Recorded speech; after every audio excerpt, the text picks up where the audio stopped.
အခုလက်ရှိဒီ miss call အခွေနဲ့ပတ်သက်ပြီးတော့အခွေရဲ့ဒီ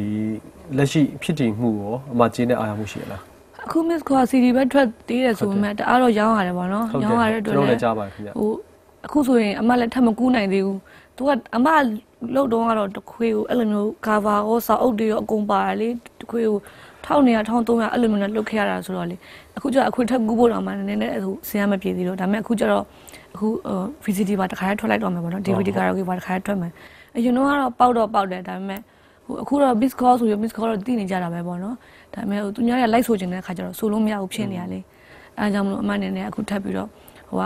အဲ့ DVD ကတော့ကြလို့ရှိရင်တော့အကောင်းဆုံးဖြစ်အောင်ထပ်ပြီးတော့နည်းနည်းပါရိုက်မယ်ပေါ့နော်ရိုက်ပြီးတော့ပြန်ပြီးတော့နည်းနည်းတချို့ပြောင်းလဲတဲ့ဟာလေးတွေပြောင်းလိုက်မယ်model လေးဘာညာအကုန်လုံးပြောင်းလိုက်အမသူများဘလောက်လူချင်းလူခင်ပေါ်လဲ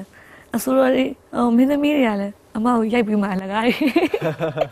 းအကုန်လုံးကအမကိုချစ်ကြဥပိ္ပဒါဆိုလဲနှုတ်ငါရိုက်ပြီးမှဘာမှမလုပ်တဲ့ငွေကြီးဘာညာပေါ့နော်ဘာပြောအမကျေးဇူးတင်ပါတယ်အားလုံးအမကိုဒီလိုမျိုးအချိန်မှာအားလုံးကဖေးဖေးမနဲ့ကူညီပြီးတော့ဝိုင်းပြီးတော့ဆောက်ရှောက်ပေးတာပေါ့နော်ဘာပြောရက်တီပေးတဲ့ကြတော့ကျေးဇူးတင်ပါတယ်လို့ဟုတ်ကဲ့ပါခင်ဗျာအဲ့ထဲကအရန်ပေါက်နေတဲ့ဒီငါเจ้าနဲ့ငါကန်ဆိုတဲ့တီးသချင်းကိုဟဲလေးကလည်း9-1နဲ့ featuring ပြန်ဆိုထားတယ်နော်ဟုတ်အဲ့တချင်းသူ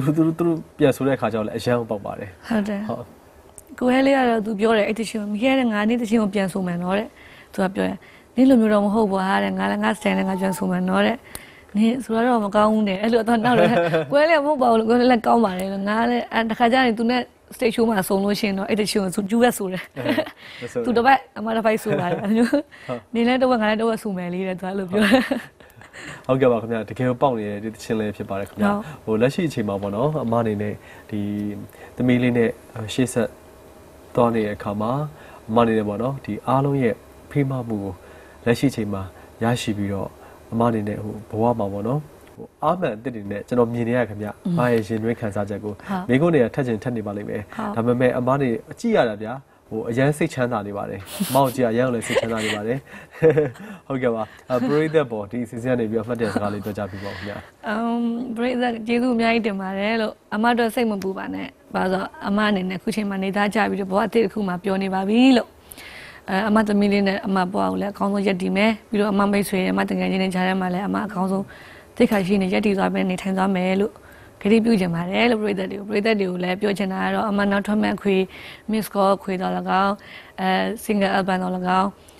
းအပေးစေချင်ပါတယ်အမအကောင်းဆုံးကြိုးစားထားတယ်အပေးမှလည်းဖြစ်မှာအဲ့ဒါမှလည်းအဆင်ပြေမှာပေါ့နော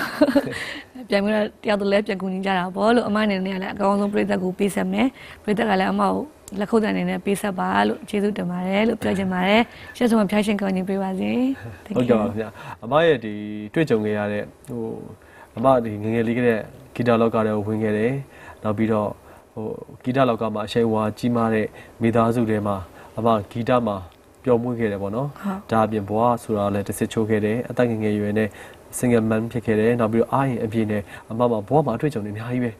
ဲပြောမယ်ဆိုလို့ရှိရင်အောင်မြင်မှုတွေကြော်ကြားမှုတွေဆက်ကြော်သက်ဘွားဆိုတာလည်းအမအောင်မြင်မှုနဲ့အတူဆက်ကြော်သက်ဘွားရဲ့လွတ်လပ်မှုတွေဆိုတာလည်းအမတောက်ဆုံးခဲ့တယ်ပေါ့နော်အများကြီးပဲကျွန်တော်ဒီဘေးကကြည့်နေရတဲ့အမမှာအတွေ့အကြုံတွေအများကြီးရှိနေတယ်ဆိုတော့ကျွန်တော်တွေ့ရပါတယ်ခင်ဗျခံစားမှုတွေလည်းအများကြီးရှိနေတယ်ဆိုတော့ကျွန်တော်တွေ့ရပါတယ်အဲဒီတော့ပရိသတ်ကနေပြီးတော့ဒီစီစဉ်ကိုကြည့်ရှုနေကြတဲ့ဆယ်ကျော်သက်ကလေးအတွက်ပေါ့အမအနေနဲ့ဆုံးမစကားလေးအမတ်တရားစကားလေးကြားချင်ပါတယ်ခင်ဗျဟုတ်အမလည်းအဲ့လိုငယ်ရွယ်နဲ့18နှစ်ပုံမသေးပါမသေးနဲ့ပေါ့နော်အဲ့လိုမျိုးအိမ်တော်လေးကြာကုန်ပြီးတော့အဲ့လိုပြဿနာတွေတက်ကုန်ပြီးအခုနောက်ဆုံးတော့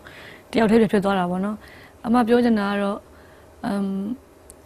့ဘဝမှာအရေးကြီးဆုံးကတော့နံပါတ်1ကတော့ကို life ကိုအကောင်းဆုံးရပ်တည်ဖို့ပဲအရေးကြီးပါတယ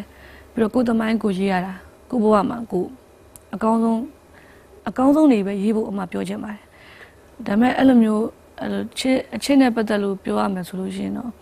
တယောက်နားလည်မှုရှိနဲ့အပေးယူမြနေတော့ပိုကောင်းတာပေါ့နော်အဲ့လိုမျိုးသူ့အမလည်းကိုပြင်ပေးကိုအမလည်းသူပြင်ပေးပြီးလို့ရှိရင်အဓိကနံပါတ်1ကတစ္ဆာတရားပါပဲတစ္ဆာလေးရှိရင်တော့ပိုကောင်းလာဘူးတစ္ဆာမရှိဘဲနဲ့တော့ဒီအိမ်တော်ကြီးတစ်ခုကလည်းဘယ်လုံးမှခိုင်မြဲမှာမဟုတ်ပါဘူးဒါကြောင့်အမပြောချင်တာကတော့အခုလူငယ်တွေဆယ်ကျော်သက်တွေပေါ့နော်ကိုကြီးစားထားမယ်ဆိုလို့ရှိရင်လည်းသူနဲ့အဆိုးဆုံးပါလဲပေါ့သူစီမှာအဆိုးဆုံးပါတွေရှိလဲကိုလက်မခံနိုင်ဘူးလားလက်ခံနိုင်လားအဲ့လိုပဲသူဘယ်လောက်ထိငါ့ပေါ်လို့ဆိုးလဲ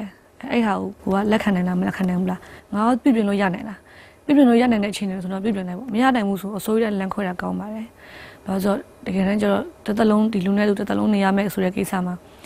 တော်တော်လေးကိုဘယ်လိုခေါ်လဲတရားတော်နားလည်မှုအပေးယူရှိမှသာလဲဒီလိုမျိုးတစ်သက်လုံးသွားနေသွားမယ်ဘဝမျိုးဆိုတော့လေဆိုတော့ဒီလိုနဲ့အိမ်တော်တစ်ခုပြုဖို့အမားကတော့မတိုက်တွန်းချင်ပါဘူးတေချာတရားတော်လေးလာပြီးတော့မှပေါ့နော်ဘဝအကောင်းကြီးတည်စေချင်ပါတယ်တကယ်လို့ပြိုလဲသွားတဲ့ဘဝတွေဖြစ်ခဲ့မယ်ဆိုလို့ရှိရင်လေအမားလိုမျိုးပေါ့နော်စင်ကမဖြစ်ခဲ့မယ်ဆိုလို့ရှိရင်လေပြောစရာတွေပဲတွေးပါလို့ပြောချင်ပါတယ်အစိမ့်ကြီးစရာတွေပဲတွေးမှတော့ဘာထူးမှလဲအမားတော့ရှင်းပြောရမှာဆိုရင်အခုချိန်မှာလောင်းရင်ထဲမှာလွတ်သွားတဲ့ငှက်တကောင်လိုပဲတစ်သက်လုံးအမလည်းအဲ့လိုချုံတော်ခံရတယ်လို့ကိုယူစားတယ်အဲ့လိုဘဲမှလည်းသွားလာဘူးလားလည်းမဟုတ်ဘူးအဲ့လိုမျိုးဆိုတော့အခုချိန်မှာတော့အမဘဝမှာအမ realize ဖြစ်တယ်အသိဉာဏ်တွေကျွဲလာတယ်ပြီးရင်ပြည်သက်တွေနဲ့လူတွေနဲ့အားလုံးနဲ့အကုန်လုံးတဟတာစားတာဖြစ်တယ်ခုမှလည်းသူတို့နဲ့လည်းစကားတေချာပြောရတယ်ခီးတစ်ပိုက်သွားပြီဆိုလို့ရှိရင်လည်းသူတို့နဲ့အတူ gathering ဖြစ်တယ်အခုချိန်မှာအမအနေနဲ့အရန်ပျော်ပါတယ်ဒါပေမဲ့ပျော်ပြီးတော့အပျော်မလုံးဘူးစိတ်လည်းမပူပါနဲ့လို့ပြည်သက်တွေကိုပြောချင်ပါတယ်အကောင်းဆုံးသိခါရှိရှိနဲ့ပွားမှာစင်ကမန်းတယောက်အနေနဲ့ရက်တည်သွားမှာလို့ပြည်သက်ကိုပြောချင်ပါတယ်ဟုတ်ကဲ့ပါခင်ဗျာဒါဆိုလို့ရှိရင်ပြည်သက်အတွက်ပေါ့နော်အမှတ်တရလေးဖြစ်အောင်ကျွန်တော်လည်းရမ်းကြိုက်တဲ့ဒီချင်းလေးဖြစ်တယ်နောက်ပြီးတော့လက်ရှိအချိန်မှာအကုန်လုံးအရန်ကိုကြိုက်နေတဲ့အဲ့ဒီချင်းလေးကိုအမှတ်တရအနေနဲ့အမဆိုပြပေးပါလားစိတ်ကုန်တဲ့အကြောင်းကိုငါသိပါတယ်လာမိုင်းလို့နေတယ်နာဂလမ်ပေါ်ရင်ချင်းစပီမို့ဆိုယွန်စေ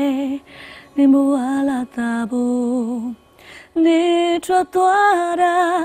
ငါအကြောင်းနဲ့ငါကန်ခလိုက်မယ်ဒီလူကိုချမ်းသာပြီးအဝေးကိုထွက်သွားခဲ့ဘဝပေးလဲမကောင်းတာငါသိတယ်တိတ်ကိုပြန်လဲဖတ်တိုင်းငါငိုချင်မီနေငါကိုတရားတွေနဲ့ထားခဲ့ခြင်းတကိုယ်ရဲ့စိတ်ကူးနုံတဲ့မှာအလောင်းများနဲ့မြုံနေပါပြီဒီဝချွေးလဲစပြီးတော့ငါခမဲမျိုးသိရတဲ့ချစ်ကွယ်ခြင်းဝေးပြီငါတို့ဝေးခဲ့ပြီ